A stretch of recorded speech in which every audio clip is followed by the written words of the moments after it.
आज कितनी तारीख है? 21। आप लोगों को याद है यही 21 से 27 तक क्या हुआ था भारत में? याद है क्या? साहिबजादों की शहीदी हुई थी। पूरा परिवार गुरु गोविंद सिंह जी महाराज का बलिदान हुआ था। पुराने समय में इन 7 दिनों में लोग जमीन पर सोते थे, शोक मनाते थे।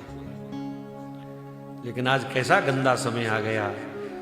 आजकल बच्चों को, हमारी नई पीढ़ी को साहिबजादों की कुर्बानी भूल गई,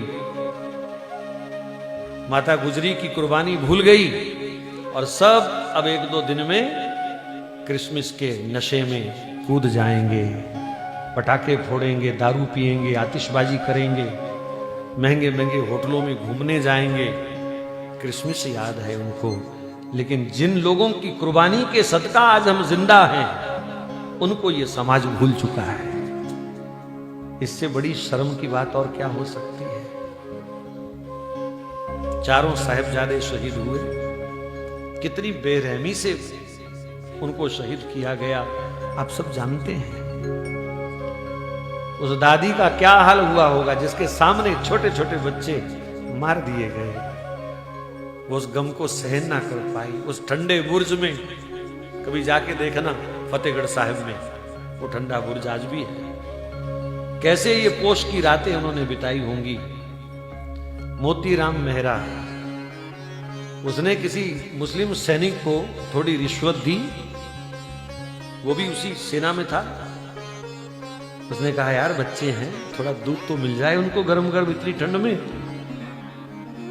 तो किसी को रिश्वत दे करके 2 दिन उसने दूध पिलाया, तीसरे दिन पकड़ा गया और नवाब ने मोतीराम मेहरा, उसकी पत्नी, उसके 4 साल के बच्चे को जिंदा कोलू में पेल दिया। वो भी इन्हीं दिनों में शहीद हुए।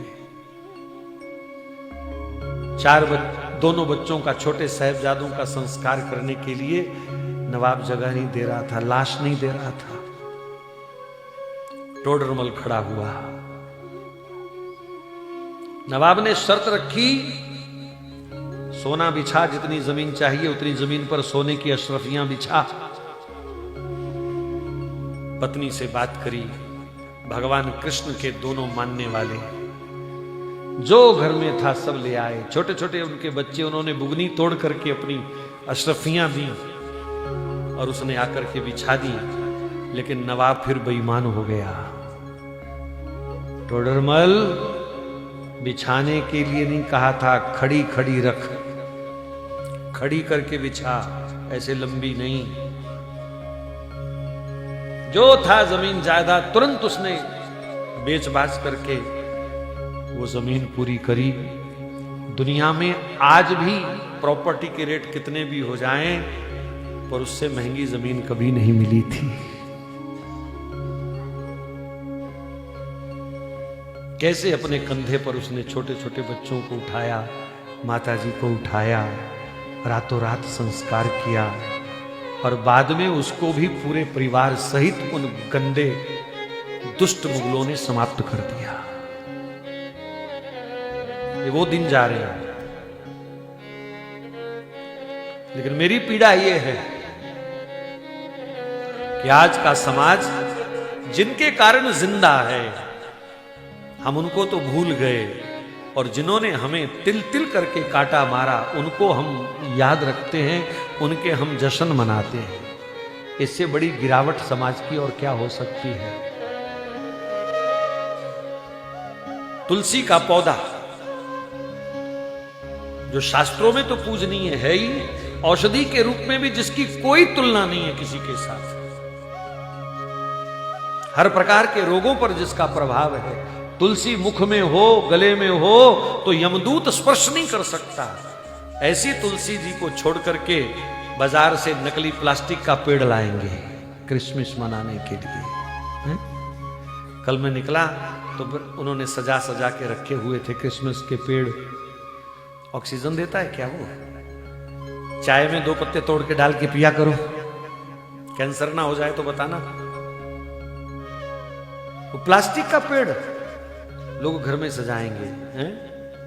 भाई जिनका त्योहार है उन्हें मनाने दो, हमें कोई आपत्ति नहीं है। पर तुम क्यों कंगाल हुए फिरते हो?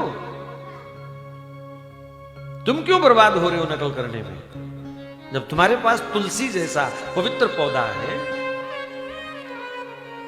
जिसका एक एक पत्ता इतना गुणकारी है, जो भगवान को अति प्रिय है, लेकिन उस तुलसी को छोड़ करके अगर तुम प्लास्टिक के पेड़ घर में सजाओगे तो तुम्हारे जैसा महामूर्ख दुनिया में कोई दूसरा नहीं है। देसी घी की जोत जलाओ, गाय माता के एक चम्मच घी से जोत जलती है, 1 टन ऑक्सीजन पैदा होती है। पर ये आज का हिंदू समाज इतना मूर्ख हो गया, ये मोमबत्ती जलाएगा, प्रदूषण पैदा करेगा।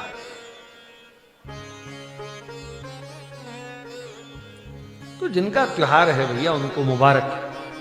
हमारे तो ये 22 से 27 तक का जो हफ्ता है, हमारे लिए तो ये सोग का हफ्ता है। हमारे छोटे छोटे वो नौनिहाल बच्चे शहीद किए गए, हमारे लिए तो ये सोग का विषय है, सोग का हफ्ता है। हम तो सोग मनाएंगे, उन साहिबजादों को याद करेंगे जिनकी शहीदी के कारण आज ये हमारी कथाएं चल रही हैं। अगर वो शहीद ना हुए होते तो आज हम भी शहीद हो रहे होते। इसलिए नकलची बंदर मत बनो, अंग्रेज मत बनो। कोई अपने बच्चे को जोकर बनाएगा पर 25 को बोलो लाल कपड़े पहना के बंदर